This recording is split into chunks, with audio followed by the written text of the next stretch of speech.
We cannot allow the natural passions and prejudices of other peoples to lead our country to destruction.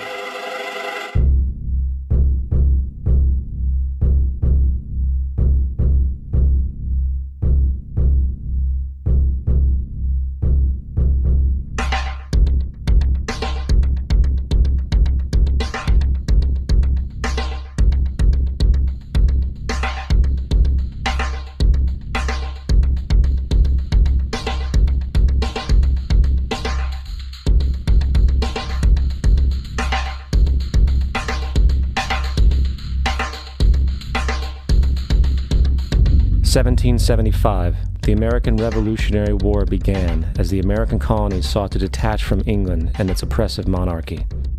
Though many reasons are cited for the revolution, one in particular sticks out as the prime cause: that King George III of England outlawed the interest-free, independent currency the colonies were producing and using for themselves, in turn forcing them to borrow money from the Central Bank of England at interest, immediately putting the colonies into debt.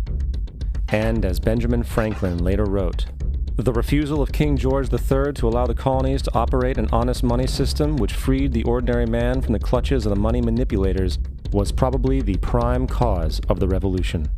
In 1783, America won its independence from England. However, its battle against the central bank concept and the corrupt, greed-filled men associated with it had just begun. So what is a central bank?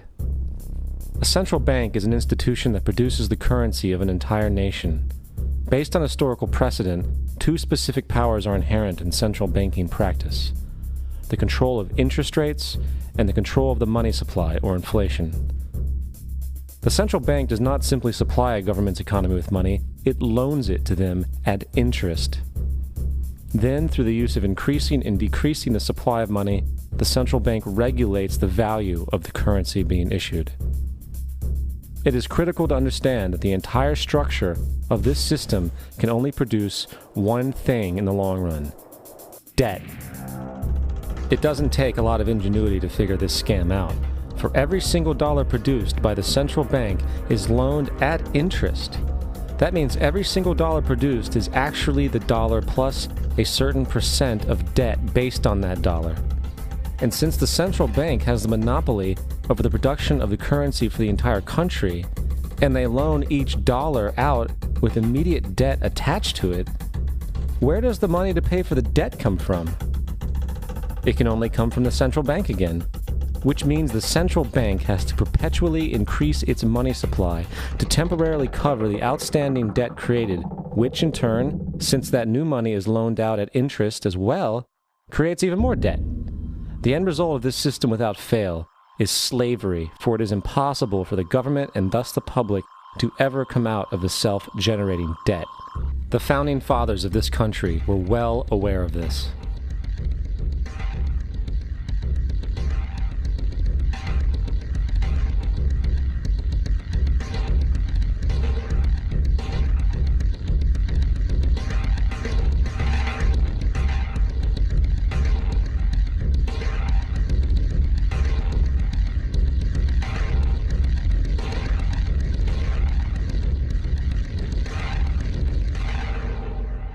By the early 20th century, the U.S. had already implemented and removed a few central banking systems, which were swindled into place by ruthless banking interests. At this time, the dominant families in the banking and business world were the Rockefellers, the Morgans, the Warburgs, the Rothschilds. And in the early 1900s, they sought to push once again legislation to create another central bank. However, they knew the government and public were very weary of such an institution, so they needed to create an incident to affect public opinion. So, J.P. Morgan, publicly considered a financial luminary at the time, exploited his mass influence by publishing rumors that a prominent bank in New York was insolvent or bankrupt. Morgan knew this would cause mass hysteria, which would affect other banks as well. And it did. The public, in fear of losing their deposits, immediately began mass withdrawals. Consequently, the banks were forced to call in their loans, causing the recipients to sell their property, and thus a spiral of bankruptcies, repossessions, and turmoil emerged. Putting the pieces together a few years later, Frederick Allen of Life magazine wrote, "The Morgan interests took advantage to precipitate the panic, guiding it shrewdly as it progressed." Unaware of the fraud, the Panic of 1907 led to a congressional investigation headed by Senator Nelson Aldrich, who had intimate ties to the banking cartels and later became part of the Rockefeller family through marriage. The commission, led by Aldrich, recommended a central bank should be implemented so a panic like 1907 could never happen again. This was the spark the international bankers needed to initiate their plan. In 1910, a secret meeting was held at a J.P. Morgan estate on Jekyll Island off the coast of Georgia. It was there that the central banking bill called the Federal Reserve Act was written. This legislation was written by bankers, not lawmakers. This meeting was so secretive, so concealed from government and public knowledge that the 10 or so figures who attended disguised their names when en route to the island. After this bill was constructed, it was then handed over to their political frontman, Senator Nelson Aldrich, to push through Congress. And in 1913, with heavy political sponsorship by the bankers, Woodrow Wilson became president, having already agreed to sign the Federal Reserve Act in exchange for campaign support. And 2 days before Christmas, when most of Congress was at home with their families, the Federal Reserve Act was voted in, and Wilson in turn made it law. Later, Woodrow Wilson wrote, in regret,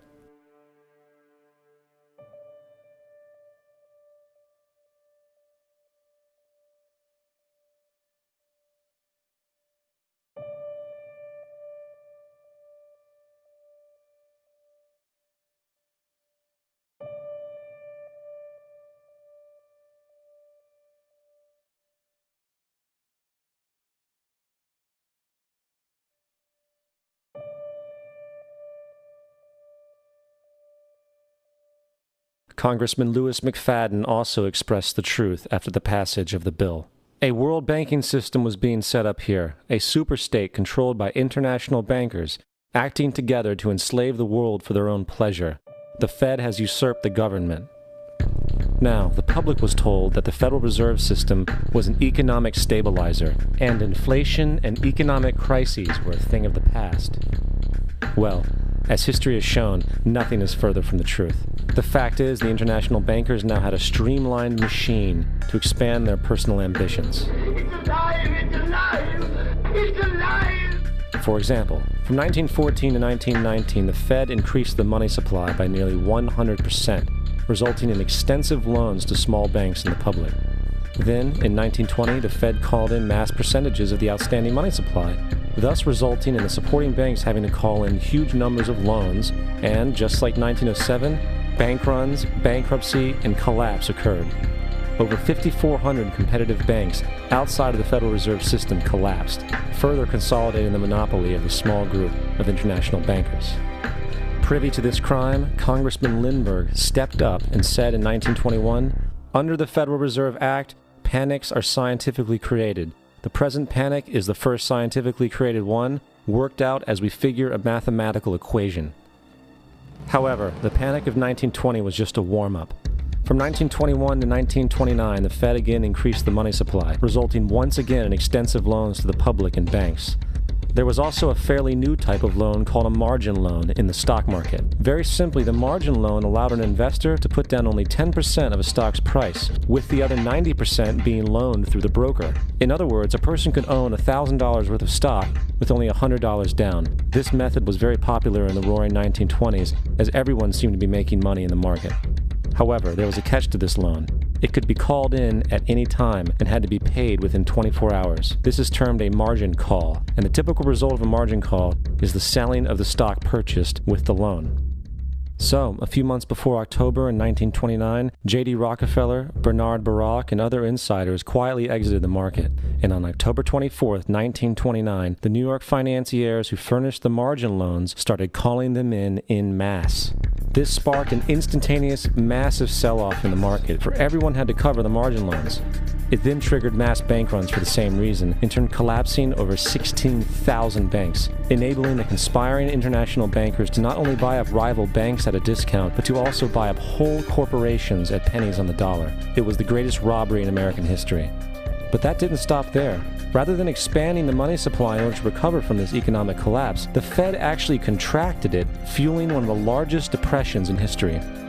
Once again outraged, Congressman Louis McFadden, a longtime opponent of the banking cartels, began bringing impeachment proceedings against the Federal Reserve Board, saying of the crash and depression, "It was a carefully contrived occurrence. International bankers sought to bring about a condition of despair so that they might emerge the rulers of us all." Not surprisingly, and after 2 previous assassination attempts, McFadden was poisoned at a banquet before he could push for the impeachment. Now, having reduced the society to squalor, the Federal Reserve bankers decided that the gold standard should be removed. In order to do this, they needed to acquire the remaining gold in the system. So, under the pretense of helping to end the Depression, came the 1933 gold seizure. Under the threat of imprisonment for 10 years, everyone in America was required to turn in all gold bullion to the Treasury, essentially robbing the public of what little wealth they had left. And at the end of 1933, the gold standard was abolished. If you look at a dollar bill from before 1933, it says it is redeemable in gold. You look at a dollar bill today, it says it is legal tender, which means it is backed by absolutely nothing. It is worthless paper. The only thing that gives our money value is how much of it is in circulation. Therefore, the power to regulate the money supply is also the power to regulate its value, which is also the power to bring entire economies and societies to its knees.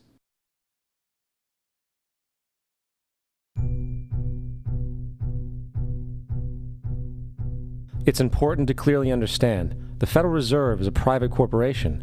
It is about as Federal Express. It makes its own policies and is under virtually no regulation by the U.S. government.